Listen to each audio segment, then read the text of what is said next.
The morning sun touched the tall windows of the Whitford mansion, sending golden light across the marble floor as Eleanor Whitford stepped out onto the veranda, her silk robe trailing softly behind her. The air smelled faintly of roses from the garden, and for a brief moment, she felt the calm of another perfect day in her perfect life. She looked across the wide green lawn where her young son, Oliver, was playing near the fountain. At first, she smiled, but then, her smile froze. Standing beside him, holding him in her arms, was Grace. There made her dark skin shining in the morning light, as she laughed gently at something Oliver had said.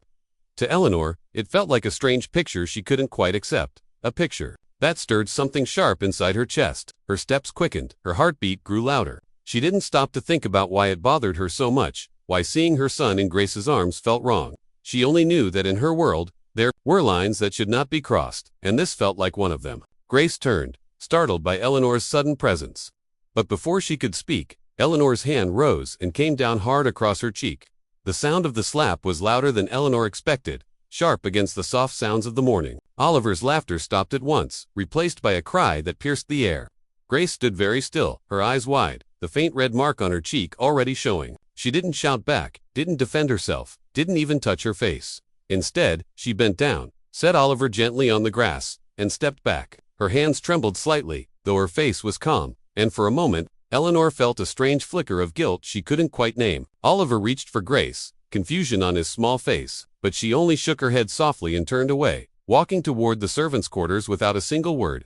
The sound of her footsteps faded, but the silence she left behind was heavy. Eleanor looked down at her son, whose tearful eyes seemed to be asking a question she didn't want to answer. From the tall window of his study, Richard Whitford, Eleanor's husband, had seen everything: the approach, the slap, the quiet retreat. He remained still behind the glass, his expression unreadable, but deep inside, something long buried began to rise, pressing against his chest like a secret, fighting to be spoken. Eleanor didn't know he was watching, didn't see the way his fingers curled tightly around the edge of the desk, didn't notice how his eyes followed Grace until she was gone. She simply took Oliver by the hand and led him inside, telling herself it had been the right thing to do, though her heart felt oddly unsettled. In the kitchen, the clink of dishes and the muffled voices of the other staff carried faintly through the walls. But Grace's voice was absent, and that absence seemed louder than any noise. Upstairs, Richard stepped away from the window, his mind racing with thoughts he had kept locked away for years. The house looked the same, the morning looked the same, but something had shifted, and he knew the moment would not be forgotten. Eleanor busied herself making tea, her movements quick and precise, as if keeping her hands occupied might quiet the unease in her mind. Oliver sat at the table, his small fingers playing with the edge of the tablecloth, his gaze fixed on the doorway as if waiting for someone who wasn't coming. Outside, the garden glowed under the sun, the fountain still spilling water in its endless circle, but inside the house, an invisible crack had appeared, small but real, and it waited, silent and patient, for the moment it would grow wider. The days after the incident carried a strange weight in the Whitford mansion, like a curtain drawn over a room that once had light, and Eleanor felt it even when she tried to ignore it. Grace no longer entered the breakfast room with her quiet smile, no longer greeted Oliver with a soft laugh, no longer hummed while she worked, and though she still did her duties with the same precision, her presence had become distant, almost invisible, as if she had pulled herself into a place where no one could touch her. Eleanor told herself this was for the best, that boundaries were being restored. But Oliver's restless glances toward the servants' hallway told a different story.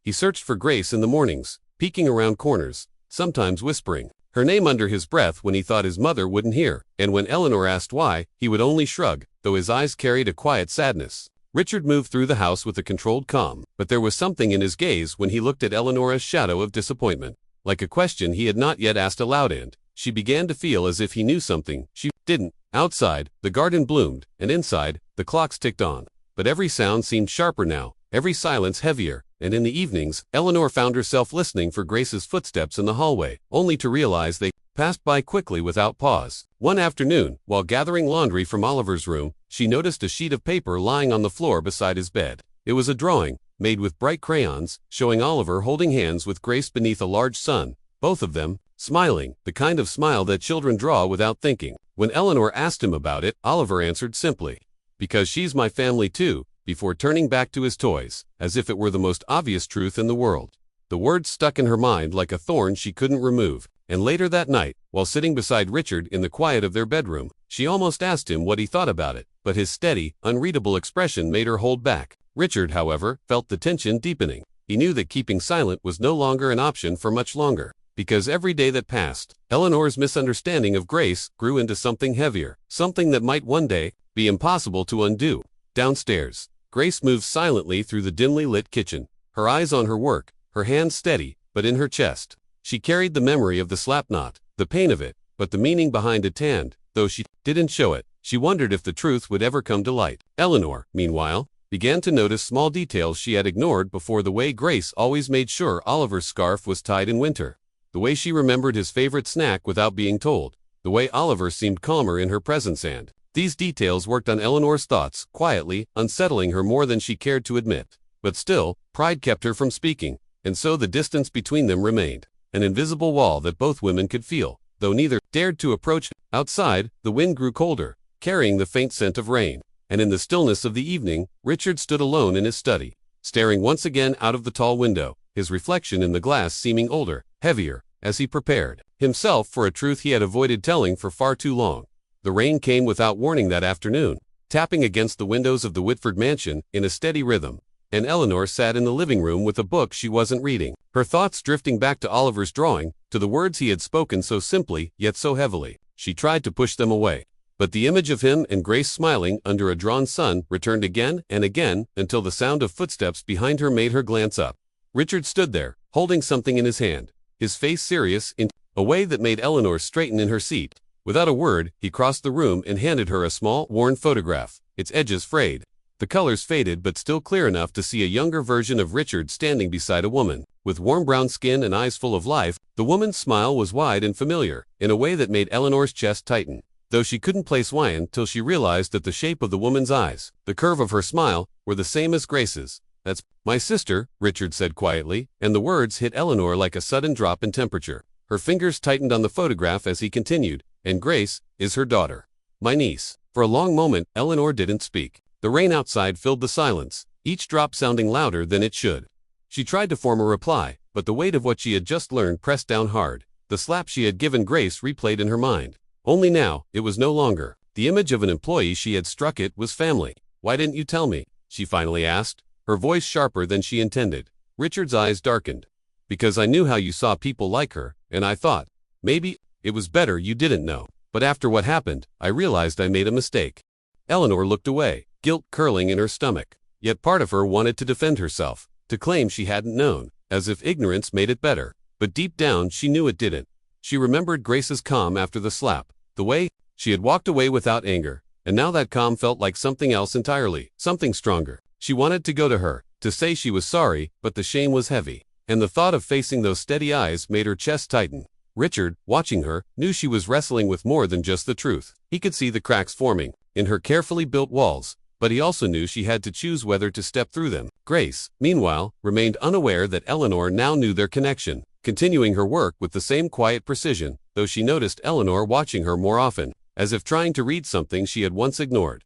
In the evenings, Eleanor would find herself looking at the photograph again, running her thumb over the faded edges, wondering what Richard's sister had been like, wondering how Grace had grown up, wondering why she had never thought to ask before. The truth had shifted something in her, and though she didn't yet understand how to act on it, she could feel it pulling her toward a moment she could no longer avoid. Richard's words from that rainy afternoon echoed in her mind. "If you want to make things right, you can't wait forever." Outside, the rain slowed to a drizzle, the sky turning a deep gray, but inside, the weight of the photograph in Eleanor's hand felt heavier than anything she had held before, as if it carried not just an image, but the beginning of a choice she could no longer pretend wasn't hers to make. The following evening was colder than usual, the kind of cold that seeped through the walls and made the air feel heavier, and Eleanor paced her bedroom with the faded photograph in her hand, the weight of Richard's revelation pressing harder with every step she took, until finally she knew she could no longer stay silent. She had to face Grace, no matter how difficult it would be. Her pride fought her every move, whispering reasons to wait, to delay, to pretend the moment wasn't necessary. But the memory of Oliver's innocent drawing and the truth about Grace's bloodline broke through her hesitation. Taking a deep breath, she walked down the narrow back hallway that led to the servants' quarters, a place she had rarely entered before, her footsteps echoing in the dim light. She found Grace in the small laundry room, the hum of the old dryer filling the air as she neatly folded a stack of clean sheets. For a moment, Eleanor simply stood there, watching her, noticing details she had overlooked for years: the careful way Grace's hand smoothed each sheet, the quiet focus in her expression, the faint tiredness around her eyes, and Something inside Eleanor twisted. "Grace," she began, her voice low but trembling slightly, and Grace glanced up, her face calm yet unreadable. "I was wrong," Eleanor said, the words feeling heavy and awkward as they left her mouth. "Not just that day in the garden. I've been wrong for a long time. In how I've seen you." Grace kept her gaze steady, her hands continuing to fold the fabric, her silence pressing Eleanor to go on. "I didn't know about you and Richard, about the family connection, but even if I had, that shouldn't have been the reason to treat you differently." Eleanor's throat tightened as she added, "I don't deserve your forgiveness." Grace finally placed the sheet down and looked directly at her, her voice calm but firm. "You think I needed your kindness because we shared blood. That's not why I've cared for Oliver. I've cared for him because he's a child who needs love, and that's all there is to it." Her words cut through the air, not with anger, but with a quiet strength that made Eleanor feel even smaller. "I know," Eleanor said softly, her eyes burning, "and that's what makes it worse that I couldn't see that before." For a moment, the room was filled only with the sound of the dryer and the faint drip of a faucet somewhere nearby, and Eleanor felt as though the whole house was holding its breath. Grace's gaze softened, just slightly, as she said, "Forgiveness isn't about what you deserve, it's about what I choose." The sentence hung between them, steady and unshaken, and Eleanor realized that Grace's forgiveness, if it came, would not be because of guilt or blood, but because of Grace herself. There was a long silence, and then Eleanor stepped back, knowing this conversation was not the kind that ended in a single night, that it would take more than words to undo what had been done. As she left the laundry room, she felt the strange sensation of something fragile being built in the space between them, like the first plank of a bridge that might one day cross a deep, dangerous river. Upstairs, Richard sat in his study, hearing the faint echo of Eleanor's voice drifting up from the servants' wing, and for the first time in weeks, he allowed himself a quiet breath of relief, knowing that the first step toward truth had, finally, been taken. Though the path ahead would not be easy. 2 weeks passed after that quiet conversation in the laundry room, and though Eleanor and Grace exchanged polite words in the hallways, there was still a careful distance between them, like two people standing on opposite shores waiting to see if the other would step forward first. Yet small changes began to appear in ways Eleanor almost didn't notice at first. Grace's eyes meeting hers for a second longer than before, a faint nod when their paths crossed. Oliver's laughter growing louder again in the afternoons. These subtle signs felt like threads slowly stitching something back together. The air in the Whitford mansion was warmer now, not in temperature but in spirit, though Eleanor still felt the weight of the moment she truly needed to face, not just speaking an apology, but living it. That moment came on a clear winter morning, the snow outside falling in slow, soft flakes, turning the garden into a world of white. From the doorway of the living room, Eleanor stood watching Oliver and Grace kneeling by the large Christmas tree, boxes of ornaments spread around them, the glow of the lights reflecting in their eyes. Oliver's small hands reached for a shiny red ornament, and Grace helped him hook it carefully onto a branch, both smiling at the simple act. Eleanor's heart tightened not with jealousy or resentment this time, but with the ache of realizing how much she had almost destroyed. Taking a steady breath, she walked into the room, her heels soft against the rug, and joined them at the tree. Grace looked up, her expression cautious, as if unsure what Eleanor's presence meant, but Eleanor knelt beside her and reached into the box, pulling out a delicate silver ornament shaped like a star. Without speaking, she placed it on a branch right next to where Grace had hung the red one. The two ornaments swayed slightly together, the light catching on their surfaces. Oliver beamed, clearly happy to see them side by side.